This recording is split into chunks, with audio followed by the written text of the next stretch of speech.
Saudara-saudariku terkasih, salam sukacita untuk kita semua. Semoga saya menjumpai Anda dalam keadaan sehat dan penuh berkat. Sudah kita memberi senyum hari ini, Sabtu 16 Agustus 2025, hari biasa pekan biasa ke-19.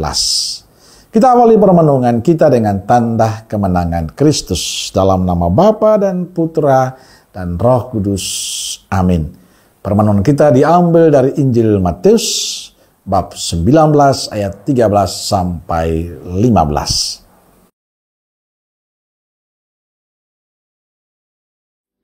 Lalu orang membawa anak-anak kecil kepada Yesus supaya ia meletakkan tangannya atas mereka dan mendoakan mereka.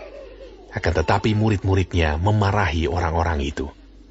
Tetapi Yesus berkata, "Biarkanlah anak-anak itu. Janganlah menghalang-halangi mereka datang kepadaku. Sebab orang-orang yang seperti itulah yang empunya kerajaan surga." Lalu ia meletakkan tangannya atas mereka, dan kemudian ia berangkat dari situ. Saudara-saudariku terkasih, cerita Injil hari ini tentang orang membawa anak-anak kecil kepada Yesus supaya meletakkan tangannya atas mereka dan mendoakan mereka. Tetapi murid-murid memarahi orang-orang itu. Maka Yesus berkata kepada para muridnya, "Biarkanlah anak-anak itu. Jangan menghalang-halangi mereka dalam datang kepadaku. Sebab orang-orang seperti mereka lah yang mempunyai kerajaan surga." Di saat para murid menghalang-halangi anak-anak itu datang kepada Yesus, Yesus justru menerimanya dengan penuh kehangatan dan sukacita. Ia membuka tangan lebar-lebar untuk anak-anak itu dan mengatakan, "Biarkanlah anak-anak itu, jangan menghalang-halangi mereka datang kepadaku." Dari kisah Injil hari ini ada dua hal yang bisa kita renungkan bersama. Pertama, kita belajar dari sikap orang-orang yang membawa anak-anak pada Yesus dan memohon berkat dari Yesus. Sikap ini menunjukkan kesadaran mereka bahwa dekat dengan Yesus itu penting. Karena itu sejak dini mereka sudah membiasakan anak-anak mereka untuk mengenal Yesus, untuk berjumpa dengan Yesus. Bagi saya kisah ini memberi inspirasi dan sekaligus menguatkan kebiasaan baik kita yang sudah kita tunjukkan selama ini dengan mengajak anak-anak kita dalam ekaristi, dalam doa-doa kita. Agar mereka mengenal Tuhan sejak dini. Mengantar atau membawa mereka ke gereja sejak kecil adalah cara kita mendidik iman mereka menjadi orang Katolik yang baik. Dan bagi saya, apa yang kita lakukan selama ini sesuatu yang penting bagi kita.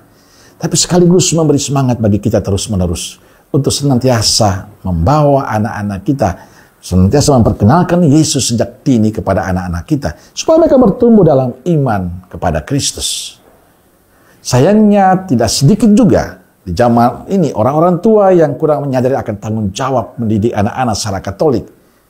Banyak orang tua yang sangat serius memperhatikan pendidikan anak-anaknya untuk mengetahui pengetahuan umum, tapi lupa untuk kehidupan imannya.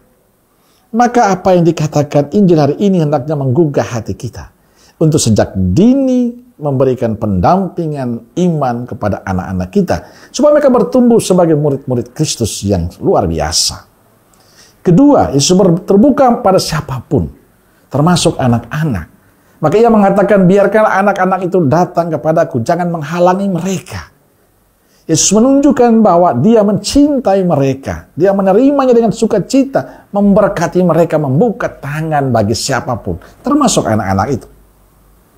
Saya berharap semoga sabda Tuhan hari ini memberikan inspirasi untuk kita semua. Teristimewa Bapak, Ibu, Saudara-saudaraku. Biasakanlah untuk mengajak anak-anakmu sejak dini untuk terlibat dalam doa dan ekaristi, dalam membaca dan merenungkan sabda Tuhan. Perkenalkanlah Yesus kepada mereka. Perkenalkanlah kehidupan beriman kita kepada mereka sejak dini, supaya anak-anak kita menjadi anak-anak yang luar biasa, anak-anak yang mencintai, mengasihi Kristus. Dan saya percaya tidak pernah akan sia-sia kalau dari usia dini kita memperkenalkan Yesus, justru mereka akan bertumbuh menjadi anak-anak yang bertanggung jawab dan penuh sukacita untuk mencintai dan mengasihi Kristus. Amin. Semoga Allah yang Maha Kasih memberkati saudaraku sekalian, Bapa, Putra, dan Roh Kudus. Amin. Roh Kudus Nazaret, doakanlah kami. Amin. Berkah dalam.